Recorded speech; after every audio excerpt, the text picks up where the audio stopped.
जोहार, नमस्कार। कानून की बात में हम कानून पर तो बात करते ही हैं, योजनाओं के बारे में बताते हैं, कौन सी योजना, कैसे आप उसका लाभ ले सकते हैं। जिसमें एक प्रमुख योजना जो विधिक सेवा प्राधिकार द्वारा आपको दी जा रही है, उसका लाभ आपको कैसे मिले और कैसे आप अपने हक, अधिकार और कर्तव्य को ठीक ठीक जान सकें। लगातार हम इस बात की कोशिश करते हैं कि उन सारी चीज़ों को बताएं कि जिन लोगों को यह लगता है कि हमको यहाँ न्याय मिलने में बाधा इसलिए हो रही है कि हमारे पास पैसा नहीं है, हमारे पास पहुंच नहीं है, हम उतनी दूर जा नहीं सकते हैं। विधिक सेवा प्राधिकार ने, जिसको झारखंड में झालसा डालसा के नाम से जानते हैं, जो डिस्ट्रिक्ट में है वो डीएलएसए है, डालसा के नाम से जानते हैं, जो स्टेट हेडक्वार्टर है उसको झालसा के नाम से जानते हैं, जहां हाई कोर्ट से भी मामले आते हैं, डिस्ट्रिक्ट कोर्ट से भी मामले आते हैं। इसके अलावा ये दोनों संस्थाएं इस तरह के लोगों की मदद करती है जिनकी पहुंच पैसे की कमी के कारण, जिनकी पहुंच पैरवी की कमी के कारण नहीं है, उनको मदद की जाती है। आज भारत के संविधान के साथ साथ हम उसके एक पहलू पर पुलिस संगठन, जिसका नाम सुनते ही पुलिस मतलब सबको भय लगने लगता है, सामान्य आदमी को ज्यादा भय लगता है, लेकिन पुलिस के स्ट्रक्चर में बदलाव हो रहा है।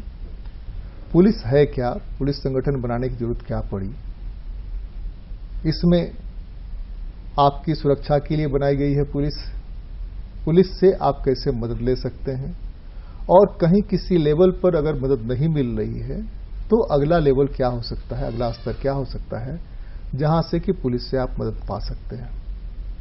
इसी मुद्दे पर आज हम बात करेंगे। हमारे साथ बात करने के लिए पूर्व आईजी पुलिस निर्मल किशोर सिन्हा साहब हैं। स्वागत है आपका। नमस्कार। नमस्कार। एक तो शुरू करें हम लोग की पुलिस स्ट्रक्चर, पुलिस संगठन कहां से शुरुआत, इतिहास क्या है इसका। पुलिस को अगर जाने कहेंगे, पुलिस को क्या जाने, पुलिस को बारे में क्या बताएं, ये बताइए। अगर पुलिस या पुलिसिंग की व्यवस्था को देखें तो ये समाज में जब से समाज डेवलप किया उस समय से ही पुलिस की व्यवस्था रही है जी। अपने लोगों की रक्षा के लिए, महिलाओं की रक्षा के लिए, बच्चों की रक्षा के लिए। जिस समय नोमैडिक रेस था, जिसमें लोग ग्रुप में रहते थे, तो उस समय अपनी रक्षा लोग स्वयं करते थे, खुद ही अपने रात के समय खुद ही अपनी ड्यूटी करते थे, कुछ लोगों को काम बांट देते थे, और छोटे छोटे चूंकि वो ग्रुप में रहते थे तो उसमें महिलाओं के साथ, बच्चों के साथ किसी तरह खतरा नहीं हो, कोई जानवर नहीं आ जाए, तो इसलिए वो रात में ड्यूटी करते थे, दिन में ड्यूटी करते थे। तो ये व्यवस्था चली आ रही थी। लेकिन इस व्यवस्था में जैसे जैसे समाज में परिवर्तन होता गया, समाज से जैसे जैसे राज्य की अवधारणा होती गई, तो लोगों के लिए मुश्किल हो गया कि वे अपनी रक्षा खुद अपने ग्रुप बना कर सकें। इसलिए पहली बार एक पेड ऑर्गेनाइजेशन की परिकल्पना की गई राज्य की अवधारणा के साथ कि सरकार की एक ऐसी व्यवस्था होनी चाहिए जो लोगों के जान माल की रक्षा कर सके, समाज में शांति व्यवस्था को बनाए रख सके, लॉ एंड ऑर्डर और अपराध पर नियंत्रण कर सके। इसी उद्देश्य से पुलिस की व्यवस्था की गई है। और ये सच पूछे तो एक बहुत ही सोशल सर्विस है पुलिस का, जो समाज के लिए बहुत ही सोशल सर्विस है। और ग्रेजुअली धीरे धीरे इसमें परिवर्तन आता गया। हम जब आज़ाद हुए, या आज़ादी से पहले भी जब ब्रिटिशर्स यहाँ आए, तो उन लोगों ने एक नई पुलिस व्यवस्था 1861 में शुरू की, जिसको आज भी हम लोग कहते हैं पुलिस एक्ट 1861। और यह दुर्भाग्यपूर्ण है कि ब्रिटिशर्स के द्वारा जो व्यवस्था बनाई गई थी वो आज भी बहुत से राज्यों में वही 1861 का कानून ही चल रहा है। झारखंड में भी वही कानून चल रहा है। कई स्टेट ने बदलाव किए हैं, लेकिन अधिकांश स्टेट अभी भी बदलाव नहीं किए हैं। इसी कारण पुलिस के प्रति जो लोगों की धारणा है, जो आपने कहा कि लोग पुलिस वर्ड से ही भयभीत होते हैं, थाने में जाने से डरते हैं, क्योंकि अवधारणा, लोगों में धारणा यही है कि ये व्यवस्था तो वही व्यवस्था है जो अंग्रेजों के समय की थी। थोड़ा सा इसको समझने के लिए हम जानना चाहेंगे। एक तो राज्य की व्यवस्था जब हुई, राज्य की कल्पना जब की गई, तो राज्य की कल्पना मतलब कि कोई आदमी होगा जो पूरे राज्य को, या एक समूह होगा जो पूरे राज्य को दिशा निर्देशित करेगा। वो अपनी व्यवस्था चलाएगा और उस व्यवस्था की रक्षा के लिए पुलिस नाम के संगठन की व्यवस्था की गई कि वो जो कानून बनाएगा, वो जो नियम परिनियम बनाएगा, भारतीय संविधान आजादी के बाद ठीक है, भारतीय संविधान के तो उसके पहले भी जो लोग थे उन लोगों की भी कोई व्यवस्था थी। राज्य होगा तो राज्य में जो शासक होंगे, जिनको सेवक कहते हैं अंग्रेजी में, कि वो सेवक है नहीं, सेवक है नहीं, वो शासक हो जाते हैं, वहां जाते हैं, जिसको कुर्सी मिलती है वो शासक हो जाता है। तो उसमें पुलिस की भी अवधारणा आई कि हमारी व्यवस्था चले। हम ये जानना चाह रहे हैं कि ये जो पुलिसिंग है उसमें हर पार्टी लगभग घुमा फिरा कर सरकार में आती है, जाती है, पिटती भी है, सहना भी पड़ता है पुलिस को 1861 की व्यवस्था में। तो उसको लगता नहीं है कि इसमें चेंज लाने की जरूरत है, और मुझे लगता है कि कई आयोग बने, आयोग की रिपोर्ट आई और सब ठंडे बस्ते में डाल दिया। इसका मुख्य कारण यह है कि देश जब आज़ाद हुआ 1947 में, उस समय जो लोग आए, पावर में आए, उन लोगों को ऐसा लगा कि जो व्यवस्था चल रही है उसी व्यवस्था को चलने दिया जाए। सिर्फ उन लोगों ने एक जो इंपीरियल पुलिस सिस्टम थी, जो ब्रिटिश से एसपी रैंक और ऊपर के ऑफिसर आते थे, तो उन लोगों ने 1949-50 के आसपास एक सिस्टम शुरू किया, इंडियन पुलिस सर्विस, जो पूरे ऑल इंडिया लेवल में होगा, और फिर राज्यों में स्टेट पुलिस सर्विस बनाई गई। और लगभग 30 साल तक ऐसा लोगों ने सोचा ही नहीं कि हमें अपनी पुलिस अपने अनुसार बनानी चाहिए। और पहली बार जब इमरजेंसी में, जब बहुत ज़्यादा ह्यूमन राइट्स के वायलेशंस हुए, पुलिस मनमाने पूर्ण ढंग से काम करने लगी, गिरफ्तारियां होने लगी, तो सबसे पहले जब नई सरकार बनी इंदिरा गांधी के सरकार के हटने के बाद, तो पहली बार 1977 में पुलिस कमीशन बनाया गया, नेशनल पुलिस कमीशन। और नेशनल पुलिस कमीशन का उद्देश्य ये था कि कैसे पुलिस की व्यवस्था होगी, कैसे पुलिस के प्रमुख काम करेंगे, कैसे लोगों को जो वो सोचते हैं पुलिस से एक्सपेक्ट करते हैं, पुलिस का बिहेवियर कैसा होगा। तो पहली बार 1977 में नेशनल पुलिस कमीशन बना। लेकिन 1980 में फिर कांग्रेस की सरकार आ गई। इस नेशनल पुलिस कमीशन के जितने रिकमेंडेशंस आए सभी ठंडे बस्ते में डाल दिए गए, फिर पुलिस में कोई सुधार नहीं आया। अंत में 1997 में फिर सुप्रीम कोर्ट ने इंटरफेयर किया इसमें, भाई लोगों को गिरफ्तार कर लिया जाता है, इनकाउंटर करके मार दिया जाता है, लोगों का पता नहीं चलता है। तो सुप्रीम कोर्ट ने पहली बार 1997 में एक डीके बासु का केस हुआ था वेस्ट बंगाल का, और उसमें 11 पॉइंट डायरेक्शंस दिए कि साहब पुलिस जब भी कोई थाना या पुलिस किसी व्यक्ति को गिरफ्तार करेगी तो किस तरह से वो ट्रांसपेरेंट रूप से काम करेगी। तो वो डायरेक्शंस आया। उसके बाद भी देखा गया कि पुलिस का पॉलिटिकलाइजेशन इतना ज़्यादा हो गया है कि पुलिस के सारे पदाधिकारी, पॉलिटिशियंस अपनी मर्जी से ट्रांसफर पोस्टिंग कर रहे हैं। इस तरह से पुलिस का ऐसा पॉलिटिकलाइजेशन हो गया है कि पुलिस को जो काम करना चाहिए वो काम नहीं हो रहा है। तो फिर एक केस में सुप्रीम कोर्ट ने 2006 में पुलिस रिफॉर्म पर कुछ डायरेक्शंस दिए, 7 डायरेक्शन दिए। उसमें मेन था कि पुलिस को पॉलिटिशियंस के चंगुल से कैसे निकाला जाए ताकि वो पब्लिक की सेवा कर सकें। और उसमें पहली बार सुप्रीम कोर्ट ने कहा कि भाई सभी जितने फील्ड ऑफिसर्स हैं, चाहे वो डीजी पुलिस हो, एसपी हो, थाने का एसएचओ हो, ऑफिसर इंचार्ज हो, सबका फिक्स टेन्योर होना चाहिए कि कम से कम 2 साल तक वो मिनिमम काम करें, ताकि वो बगैर किसी डर भय के पॉलिटिकल इंटरफेरेंस से काम कर सकें। लेकिन ये भी पूरी तरह इसका पालन नहीं हो पाया है। और ग्रेजुअली आज के समय में पुलिस को इतना ज़्यादा पॉलिटिकलाइज कर दिया गया है पॉलिटिकल पार्टीज ने कि वर्चुअली पुलिस वही कर रही है जो पॉलिटिशियंस चाहते हैं। आज भी आप देख रहे होंगे, अभी रिसेंट जो केसेज वगैरह हुए, जो पहलवानों के मामले आए हैं, आपने लोग देखते हैं किस तरह से पुलिस जो है सो पॉलिटिशियंस के अनुरूप कैसे बिल्कुल अपना काम नहीं कर रही है। 2 चीज, एक तो भारत का संविधान कहता है कि हम भारत के लोग से शुरू होता है, we the people of India, खत्म भी होता है we the people of India पे। हम अंगीकृत करते हैं, हम बनाते भी अंगीकृत करते हैं। क्यों? तो इस देश को और समाज व्यवस्था को चलाने के लिए। पुलिस राज्य की रक्षा के लिए, यानी सरकार की रक्षा के लिए, या जनता की रक्षा के लिए, ये सवाल यहां बीच में अटक जाता है, जिसका जवाब आपने पुलिस कमीशन और सुप्रीम कोर्ट के इंटरफेयर के बाद दे दिया। अब थोड़ा सा इसको आगे बढ़ें तो शासक चाहे जो भी हो, अब तक जो हम लोग देखते आए हैं, वो चाहता है कि पुलिसिंग उसके हिसाब से हो, पॉलिटिकलाइजेशन होगा। लेकिन बहुत पहले, हमको लगता है 74 में एक कविता आई थी, वो कविता थी कि गोली जो है ना वो नहीं पहचानती है कौन किस जात का है, कौन किस धर्म का है, उसकी उम्र का है, जिसको लगती है वो घायल होता है, मर जाता है। पुलिस एक कानून व्यवस्था के तहत है और जो पुलिस ज़्यादा पोलिटिलाइज होती है उसको भुगतना भी पड़ता है। कई सारे पुलिस ऑफिशियल सुप्रीम कोर्ट से लेकर हाई कोर्ट से लेकर लोअर कोर्ट तक से बहुत परेशान हुए, उसके बाद भी बात बन नहीं रही है। ठीक वैसे ही जैसे निर्भया कांड के बाद कानून को बहुत कड़ा किया गया, लेकिन चीजें रुक नहीं रही हैं। क्या रास्ता हो सकता है? जो आपने कहा कि एक व्यवस्था सुप्रीम कोर्ट ने करने की कोशिश की, एक डायरेक्शन दिया, वो डायरेक्शन हवा में चला गया कि कम से कम इतनी पोस्टिंग हो, लेकिन जो मास्टर वहां बन के जाता है, जिसका सेवक कहते हैं, तमाम लोग पब्लिक सर्वेंट हैं, एवं पीएम तक पब्लिक सर्वेंट हैं, अपने कहते भी हैं। ये पीएम का से लेके नीचे तक जो पब्लिक सर्वेंट हैं वो तो वहां प्रशासक हैं, मालिक हैं। ये जब तक गलतफहमी दूर नहीं होती है और इसको साफ स्पष्ट नहीं करते हैं, तब तक हमको लगता है पुलिसिंग की व्यवस्था ऐसे ही चलती रहेगी।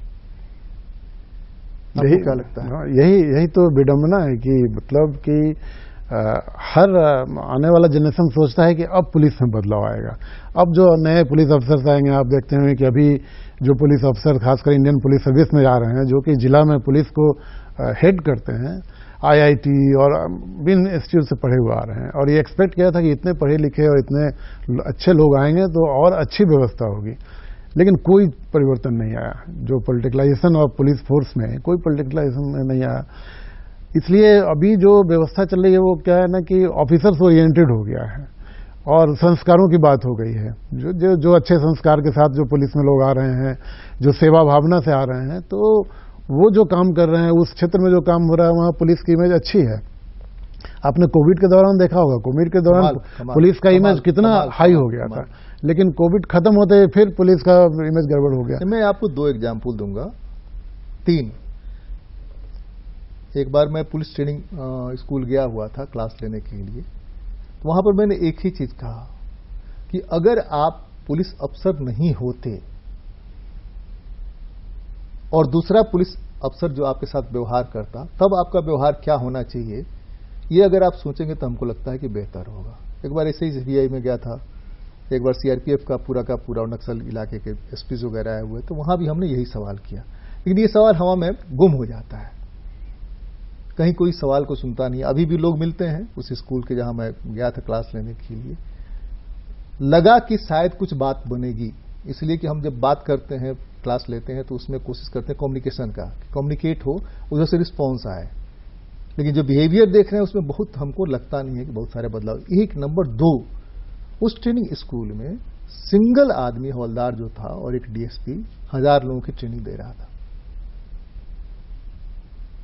ट्रेनिंग में भी अगर आप ये कटौती करेंगे, मानेंगे नहीं कि नेसेसिटी है जिसको हम ट्रेन कर रहे हैं, सिर्फ परेड करा देने से, परेड के बाद परेड की सलामी करा देने से बात तो बनती नहीं है।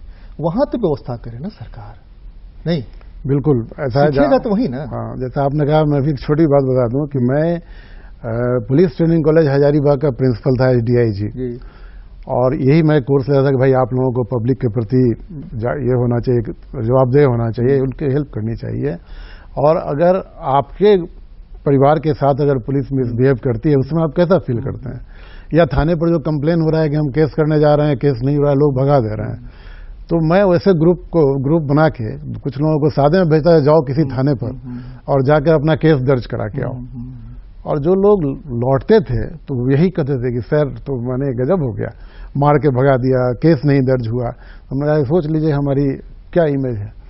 और जहाँ तक ट्रेनिंग का सवाल है, तो इसमें एक बड़ा बेसिक चीज जो आपने रेज किया, बहुत इंपॉर्टेंट पॉइंट आपने रेज किया है कि देखिए किसी भी व्यक्ति के व्यक्तित्व को, उसमें जो भावना को चेंज, ट्रेनिंग में चेंज कब किया जा सकता है, जबकि वो ट्रेनिंग के एक्सेप्ट करने के एज में हो। बिल्कुल। हम लोगों ने क्या किया कि पॉलिटिकल कंसिडरेशंस पर, नौकरी के नाम पर क्या किया कि रिक्रूटमेंट का एज बढ़ाते बढ़ाते, पहले पुलिस में 18 से 20 साल था, हमने बढ़ा के उसको 35, 37, 40 साल कर दिया। अब आप सोचिए कि 40, 37 साल या 35 साल के व्यक्ति को आप कुछ भी बताएंगे, कुछ भी उसको समझाएंगे क्या करना चाहिए, वो इधर से सुनेगा और सर के बाहर से निकल जाएगा और वो कहेगा ये बड़ा काबिल बन रहे हैं, हमको जो करना है हम अपना करेंगे।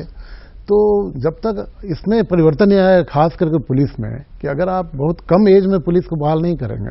विदेशों में क्या है, विदेशों में 10th 12th में ही बच्चे एडमिट हो जाते हैं पुलिस सर्विस के लिए। तो उस समय से उनको ट्रेनिंग दी जाती है कि आपको क्या करना है, you are a social servant, आप सोसाइटी को सर्व करना है। तो वो जब ग्रेजुएट होकर और फिर पुलिस ज्वाइन करते हैं तो उनके बर्ताव में बिल्कुल चेंज होता है। ब्रिटिश पुलिस को देखिए, हर जगह विदेशों में पुलिस का इमेज बहुत हाई है। हमारे यहाँ तो 35 साल, 37 साल, 40 साल को बहाल करते हैं। उसके बाद हम फिजिकल फिटनेस पर इतना ज़्यादा ध्यान दे देते हैं कि मेंटल फिटनेस को देखते ही नहीं है। एक बना दिया कि जो 6 मिनट में दौड़ जाएगा उसको, अरे उसको तो आप आर्मी में लीजिए, उसको आर्म पुलिस में लीजिए ना, जिसको इन्वेस्टिगेट करना है तो उसको तो ब्रेन पावर की जरूरत है। तो हमारा जो रिक्रूटमेंट, हमारी ट्रेनिंग सिस्टम में कोई चेंजेस नहीं आ रहा है। यह भी एक बहुत बड़ा कारण है कि हम वैसी पुलिस नहीं तैयार कर रहे हैं जैसी पुलिस आज के लोगों को चाहिए। टेक्नोलॉजी के विकास के साथ साथ पुलिस को भी, पुलिस संगठन को भी उससे जोड़ा गया है। और हम चाहें न चाहें, जिस मोबाइल को हम लेके चल रहे हैं, हर जगह हमारा ही स्पाई का काम कर रहा है, हमारी जासूसी हमारा मोबाइल कर रहा है। और लगभग सभी पुलिस थाने, सभी पुलिस ऑफिस सीसीटीवी के कैद में हैं। वैसी स्थिति में भी चीजें जो सोची गई थी कि बदलेंगी, अभी एक घटना आपने पढ़ा होगा जिसमें कि एक आदमी से मोबाइल चोरी के बारे में सवाल कर दिया कि मोबाइल फोन मिलता है क्या, तो उसके साथ क्या गति हुई। हम ये कह रहे हैं कि एक आम आदमी कैसे अपने मामले को पुलिस के पास ले जाए, और अगर थाने में उसको इंटरटेन नहीं किया जाता है तो उसको क्या करना चाहिए। वह उसके साथ यह जोड़ सकता है कि हमारा कंप्लेन वहां नोट नहीं किया गया, आप सीसीटीवी से भी मिलान कर सकते हैं, तब ऊपर के ऑफिशियल के पास जा सकता है, कोर्ट जा। क्या व्यवस्था क्या है इसमें पुलिस में? देखिए, व्यवस्था तो जो हमारा जो सीआरपीसी 1973 में अमेंड हुआ तो उसमें ही व्यवस्था कर दी गई कि जो एफआईआर दर्ज करने के लिए अगर आप थाने पर जाते हैं और आपका अगर एफआईआर दर्ज नहीं होता है तो आपके पास ऑप्शन है कि आप सीधे एफआईआर की एक कॉपी एसपी को बाई पोस्ट भेज दें या एसपी से मिलकर उनको दे दें। तो फिर एसपी का ये काम है कि वो उस थाने में उसको भेजकर और उसको जांच करवाएं। तो उस अब तो मोबाइल का समय आ गया, सीसीटीवी का समय आ गया, इसलिए अब बहुत आसान है प्रूव करना कि साहब हमारी बात नहीं सुनी गई और हमारा केस दर्ज नहीं हुआ है। तो एक स्टेप तो वही है कि आप हायर ऑफिसर के यहाँ जाइए। तो और कोई हमारे पास कोई दूसरा साधन नहीं है कि अगर वहाँ से भी कुछ नहीं हुआ तो फिर हम क्या करें। ये दिक्कत है। इसलिए जो 1993 में जो protection of human right act बना, उसका मूल उद्देश्य वही था, और एक नेशनल ह्यूमन राइट्स कमीशन बनाई गई कि इस तरह के जो भी मामले जहां पुलिस आपकी बात नहीं सुन रही है, आपके साथ मिसबिहेव कर रही है, आपके साथ गलत कर रही है, तो आप कंप्लेन कर सकते हैं नेशनल ह्यूमन राइट्स कमीशन में, तो वो वहां से संज्ञान लेगी। लेकिन सीआरपीसी तो कहता है कि एसपी को देखना है, जिले का एसपी को ही देखना है कि उसके क्षेत्र में दर्ज अगर केस नहीं हो रहा है तो उसको कार्रवाई करनी चाहिए। नहीं, जैसे कि एक चीज है, पुलिस भी आदमी ही है, नहीं बिल्कुल, वो दूसरे को मारता है, दूसरे को चोट लगती है, तो कभी उसके साथ अगर ऐसा होगा तो उसको भी चोट लगती होगी, चोट से दर्द का एहसास होता होगा, नहीं? बिल्कुल। या बाप ने जब पीटा होगा, भाई ने पीटा होगा, दोस्तों ने पीटा होगा, कभी पिटाया होगा तो उसका दर्द का एहसास होगा, बिल्कुल होगा। हाँ, नहीं बिल्कुल होगा। और इंट्रोगेट करने के कई तरीके आ गए हैं आजकल, जो सिर्फ और सिर्फ मानसिक योग्यता के आधार पर इंट्रोगेट किया जाता है कि इसको अंजाम तक पहुंचाया जा सकता है। पिटाई ही बहुत जरूरी नहीं है। दूसरे की हम कंप्लेन लेकर के आपके पास गए तो हमारा कंप्लेन दर्ज करने में क्या हर्ज है? आपको कंप्लेन दर्ज करना चाहिए। आपके पास हो सकता है कि संख्या बल नहीं हो, पुलिस के अफसर नहीं हो, पुलिस नहीं हो, वो बाद में थोड़ा सा इन्वेस्टिगेट करने में समय लगेगा, ये हो सकता है, लेकिन आप हमारा कंप्लेन ही नहीं लेंगे। नहीं सनहा दर्ज करना, यहां नहीं गिरा होगा आपका, वहां जाइए, वहां सनहा दर्ज करिए। ये बिहेवियर जो है वो क्यों नहीं समझता कि ये भी हमारी तरह का ह्यूमन बीइंग है और इसको वो सारे कष्ट हो रहे हैं इसलिए कि सिर्फ उस कुर्सी पर नहीं है। और अगर उस कुर्सी पर होता तो हमारे साथ यही बिहेव करता जो पुलिस ट्रेनिंग कॉलेज का आपने बताया। इसका एक जो मेन कारण है, एक जो थिंकिंग है पुलिस ऑफिसर्स को लगता है कि हम जो अगर थाने में हैं, हम अगर ऑफिसर इंचार्ज के रूप में काम कर रहे हैं, हमारा इलाका है, तो उसको लगता है कि हम तभी इस कुर्सी पर हम बैठे हुए हैं कि हम ये प्रूव कर सकें कि हमारे यहाँ बहुत कम केस दर्ज होता है, बहुत हम क्राइम कंट्रोल किए हुए हैं। तो वैसे ऑफिसर्स जो हैं क्या कोशिश करते हैं कि कम से कम केस दर्ज हो, केस ही दर्ज नहीं करते हैं। इसके लिए सीनियर ऑफिसर्स भी जिम्मेवार हैं कि अगर किसी थाने में बहुत ज्यादा केस दर्ज होने लगा तो क्राइम मीटिंग होगी, तो कहीं एसपी मीटिंग करें, भाई आपके यहाँ तो बहुत क्राइम हो रहा है, आप कंट्रोल नहीं कर पा रहे हैं, आपको तो बदल देना, ट्रांसफर कर देना होगा। तो एक ये तो बहुत बड़ी बीमारी है। सीनियर अफसर्स को देखना चाहिए कि उनको वैसे ऑफिसर्स को रिवार्ड देना चाहिए ना जिनके यहाँ ज्यादा केस रिपोर्ट हो रहे हैं। बिल्कुल। यहाँ उल्टा है, जिसके यहाँ भरोसा तो है पुलिस पर, पुलिस पर भरोसा है, केस ज्यादा रिपोर्ट हो रहे हैं, इसका मतलब रिपोर्टिंग हो रही है। लेकिन बाय एंड लार्ज लगता ऐसा है, सीनियर अफसर भी कुछ इस तरह का बिहेव करते हैं कि केस अगर ज्यादा हो गया तो हम ट्रांसफर कर दें, आपके यहाँ बहुत क्राइम हो रहा है, आपके यहाँ बहुत चेन स्नैचिंग हो रही है, आप कुछ नहीं कर रहे हैं, तो एक टेंडेंसी रहती है कि चलो केस ही नहीं दर्ज करते हैं। तो ये तो है, ये प्रॉब्लम है यहाँ पे इस तरह का। सीनियर्स को ही यह देखना है ना कि जिस आबादी के आधार पर थाना बना, उस पुलिस थाने में पुलिस बल की कितने हैं, नहीं हाँ वो कितने जमादार है, कितना दरोगा है, रेशियो तो अभी भी बहुत कम है। कम से कम मिनिमम तो इतना हो कि जिसमें कि इन्वेस्टिगेट कर सके। एक लिखने वाला तो कम से कम हो। अब खोज रहे हैं तो एक आदमी को तो मुंशी जी नहीं है, मुंशी जी गए हैं नाश्ता करने, लौट करके आएंगे तो करेंगे, चाय पीने गए हैं आएंगे तो करेंगे, कोई तो हम ले गए हैं कंप्लेन, रिसीव करिए ना, जैसे दूसरे ऑफिस में होता है कि हमारा कंप्लेन रिसीव कर लिया गया, उसके बाद आगे कार्रवाई करिए। आप हमको तो लगेगा ना भाई हम यहाँ आए इस धूप में, इस जाड़े में, इस बरसात में भीग करके, तो हमारी बात कहीं सुनी गई। इसीलिए आपको जो 2006 में सुप्रीम कोर्ट ने जो डायरेक्शंस दिए, उसमें एक सबसे इंपॉर्टेंट डायरेक्शन यही दिया जो आप बात कर रहे हैं, कि सुप्रीम कोर्ट ने कहा कि भाई investigation and law and order को सेपरेट करो, ताकि हर एक थाने में इन्वेस्टिगेशन का विंग अलग होगा, लॉ एंड ऑर्डर का विंग अलग होगा। जो इन्वेस्टिगेटिंग विंग के ऑफिसर्स होंगे उनका काम ये होगा केस दर्ज हुआ वो इन्वेस्टिगेशन करें। लेकिन मुझे लगता है शायद ही कोई 2-4 स्टेट होगा जिसमें अभी तक 2006 से लेकर करीब 17 साल हो गए हैं, कहीं भी investigation and law and order wing को अलग नहीं किया गया है। जो ऑफिसर सुबह से शाम तक मंत्री के एस्कॉर्ट की ड्यूटी कर रहा है, वही शाम में आके इन्वेस्टिगेशन भी कर रहा है। तो अगर ये स्थिति रहेगी, सुप्रीम कोर्ट के डायरेक्शंस को भी नहीं फॉलो किया जाएगा, तो इसमें कोई चेंज नहीं आएगा और वर्कलोड बना रहेगा। जो ऑफिसर दिन भर ड्यूटी कर लिया, वो कहाँ से इन्वेस्टिगेशन करेगा? वो ऑफिसर्स हैं, अगर आप ऑफिसर बाइफरकेट कर दीजिए, काम अलग अलग बांट दीजिए, तो डेफिनेटली इन्वेस्टिगेशन ज़्यादा होने लगेगा। लेकिन सरकारें कर नहीं रही हैं, लोग इसको, इस सुप्रीम कोर्ट के इस डायरेक्शन को पूरी तरह फॉलो नहीं कर रहे हैं। नहीं, जैसे कि आपने जो कहा विधि व्यवस्था, तो चूंकि अपने यहाँ पॉलिटिकल रूल है, पॉलिटिकल लोग का ही, तो धरना प्रदर्शन, विरोध, ये सारा कुछ होता ही रहेगा। उसके लिए तो कंप्लीट अलग व्यवस्था करनी चाहिए ना। वहां अगर केसेस होते हैं तो उस केस को इन्वेस्टिगेट करने के लिए यहाँ थाने में आना चाहिए, दूसरी व्यवस्था होनी चाहिए। वही व्यवस्था के और लिए। ये तमाम पॉलिटिकल लोग भी झेल के जाते हैं, झेल करके तब ऊपर जाते हैं, वहां जाकर जब मंत्री बन जाते हैं बड़े गर्व से कहते हैं कि मैं तो पिटा करके आया हूँ, कुटा करके आया हूँ, हम तो थाने में रह करके, हाजत में रह करके आए। अरे भाई रह के आए तो वहां क्या सुधार है? आप पिटाने कुटाने के लिए पुलिस को व्यवस्था की गई है और पुलिस अपना मुंह छेड़ती है, देखिए पीटे कुटे ना तो वहां बन गए। एक मेरे परिचित हैं, वो सज्जन को एक एएसपी साहब ने पीट दिया, संजोग से सर फुट गया, गिर गए तो सर फुट गया, तो गए मुख्यमंत्री के पास कंप्लेन लेकर के, अभी की नहीं बहुत पहले की बात कर रहा हूं। उन्होंने कहा कि ठीक है आप तुमको लाल बत्ती मिल जाएगी, तो लाल बत्ती मिल गई उसको 1 हफ्ते के अंदर। यानी पुलिस के कुटाई से लाल बत्ती अगर मिल जाती है और ये प्रचारित होता है तो ये तो बहुत खराब बात है ना। मूल ये है कि आप सेवक हैं, सेवा के करने के लिए अलग वर्दी दी गई है, आपको अलग व्यवस्था दी गई, उसी के लिए पैसा दिया जा रहा है। नहीं, दूसरे कार्यालयों में लोगों ने कोशिश की कि कैजुअल लेकर के या कॉन्ट्रेक्चुअल लेकर के काम चलाएं, तो पुलिसिंग में ऐसा नहीं हो सकता है क्या? पुलिसिंग में जैसे कि रिटायर कर देते हैं आप, एक एज है, सर्टेन एज में रिटायर होना चाहिए, आपके पास इंफ्रास्ट्रक्चर नहीं है लोगों को ट्रेन कर सके, इसी में से कुछ लोगों की एक जमात बना करके इन्वेस्टिगेटिव टीम बना सकते हैं। जो विधि व्यवस्था में दौड़ नहीं सकते हैं, उनकी इन्वेस्टिगेटिव रास्ते तो निकल सकते हैं ना। रास्ते तो निकल सकते हैं, लेकिन जो हमारी जो सिस्टम है, ट्रेनिंग का सिस्टम है, प्रॉपर्ली इन्वेस्टिगेशन के लिए प्रॉपर ट्रेनिंग होना चाहिए। ट्रेन तो करके आपने दरोगा बना करके भेजा, वहां एएसआई बना करके भेजा, वो रिटायर हो रहे हैं। तो रिटायर बहुत एज हो जाने के बाद तो फिर वो सक्सेसफुल नहीं हो पाएंगे। हम कह रहे हैं कि तब तक जब तक कि आप व्यवस्था नहीं कर लेते हैं, जैसे कि दूसरे ऑफिस में ड्राइवर की व्यवस्था आपके यहाँ है, कैजुअल बहुत सारे ड्राइवर रहते हैं, कॉन्ट्रेक्चुअल बहुत सारे ड्राइवर रहते हैं जिनसे कि आप काम चलाते हैं। पुलिसिंग में जो लोग ट्रेंड हैं ऑलरेडी, जब तक आप दूसरी व्यवस्था नहीं, रिम्स में व्यवस्था होगी कि 70 साल में डॉक्टर रिटायर करेंगे, हेल्थ में व्यवस्था 70 साल में डॉक्टर रिटायर करेंगे, इसलिए कि एक्सपीरियंस्ड हैं। तो इन्वेस्टिगेशन में तो उनका इस्तेमाल कर सकते हैं ना जो लोग ट्रेंड हैं।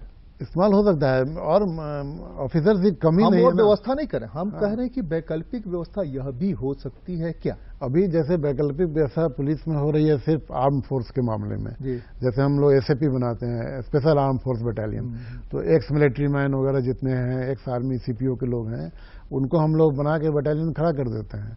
लेकिन पुलिस ऑफिसर्स, इन्वेस्टिगेटिंग ऑफिसर्स के सिस्टम बने हुए हैं, उनको सीआरपीसी की तरह काम के अंडर में काम करना होता है। खैर, हमारा समय खत्म हो रहा है, कभी हम लोग बात करेंगे इस मुद्दे पर। और पुलिस जो है आपकी सेवक है, और यह मान के चलिए प्रधानमंत्री से लेकर नीचे तब जितने लोग सरकारी कर्मचारी हैं सब आपके सेवक हैं। उनसे सेवा लेना आपका हक बनता है, और अगर वो गलती करते हैं तो जो पॉलिटिकल लोग हैं उनको 5 साल बाद, बाकी लोग जो हैं उनके ऊपर के हायर अफसर को कंप्लेन कर सकते हैं। कानून की बात में आज तो बस इतना ही। अगली बार मिलते हैं, किसी और मुद्दे पर चर्चा करते हैं। बहुत बहुत धन्यवाद। नमस्कार। धन्यवाद।